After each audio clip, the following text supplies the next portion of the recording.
Her question is, what is the major difference between Prophet Jesus and Prophet Muhammad?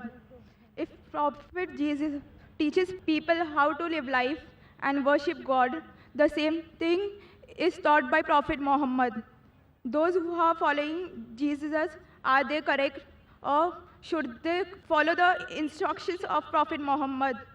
Because Prophet Jesus may come again on this earth, so he could be the last prophet. Sister asked a very good question. She asked the question, what is the difference between Prophet Jesus and Prophet Muhammad? If both of them taught good things to worship the same God, what's the difference? Who should we follow? And Prophet Jesus is going to come again, so he will be the last prophet. As far as the question is concerned, that amongst all the prophets, 5 prophets are considered, according to the hadith, as great prophets. Prophet Abraham, Prophet Nuh alayhi salam, Prophet Moses, Prophet Jesus, and Prophet Muhammad, peace be upon him. So we consider Jesus Christ, peace be upon him, as one of the mightiest messengers of Allah subhanahu wa ta'ala. Before I answer the question, I'll tell you one thing, that no Muslim is a Muslim if he does not believe in Jesus Christ, peace be upon him. We believe that he was one of the mightiest messengers of God. We believe that he was the Messiah, translated Christ. We believe that he was born miraculously without any male intervention, which many modern day Christians today do not believe. We believe that he gave life to the dead with God's permission. We believe he healed those born blind and lepers with God's permission. The Christians and the Muslims, we are going together. You may ask, where is the parting of ways? The parting of ways is that many Christians, they say that Jesus Christ, peace be upon him, he claimed divinity.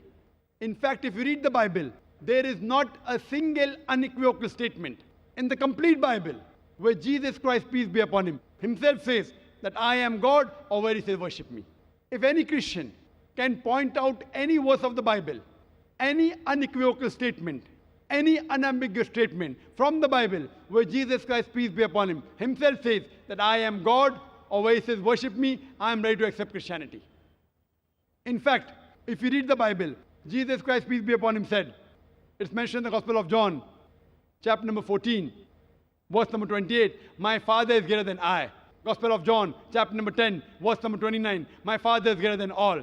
Gospel of Matthew, chapter number 12, verse number 28, I with the finger of God cast out devils. Gospel of Luke, chapter number 11, verse number 20, I with the Spirit of God cast out devils. Gospel of John, chapter number 5, verse number 30, I can of my own self do nothing. As I hear, I judge, and my judgment is just. For I seek not my will, but the will of my Father. Anyone who says, I seek not my will, but the will of Almighty God, he's a Muslim. Jesus Christ, peace be upon him, was a Muslim. He never claimed divinity. It's clearly mentioned in the Gospel of John, chapter number 14, verse number 24. He said that the words that you hear are not mine, but my Father's who has sent me. It's mentioned in the Gospel of John, chapter number 17, verse number 3. Jesus Christ, peace be upon him, says, this is life eternal, so that you may know there is one God, and Jesus Christ whom thou hast sent. It's clearly mentioned in the book of Acts, chapter number 2, verse number 22.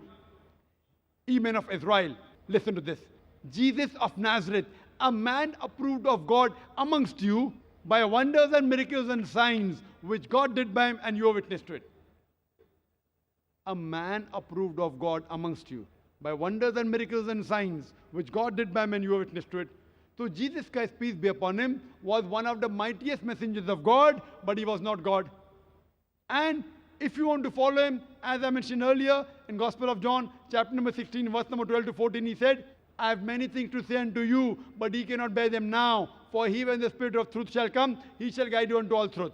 That means, if you are a true follower of Jesus Christ, peace be upon him, besides believing in one God, you also have to follow the last and final messenger, Prophet Muhammad, peace be upon him. As far as the last question is concerned, that he will come again. So isn't he the last prophet? It's mentioned in the Quran, in Surah Ma'idah, chapter number 5, verse number 116, that Jesus Christ, peace be upon him, says to Allah subhanahu wa ta'ala, that ye bear witness, I never said, worship me, but I said, Ubudullah, worship Allah, Rabbi wa Rabbukum, who's my Lord and your Lord. So he will come in the second coming. Why?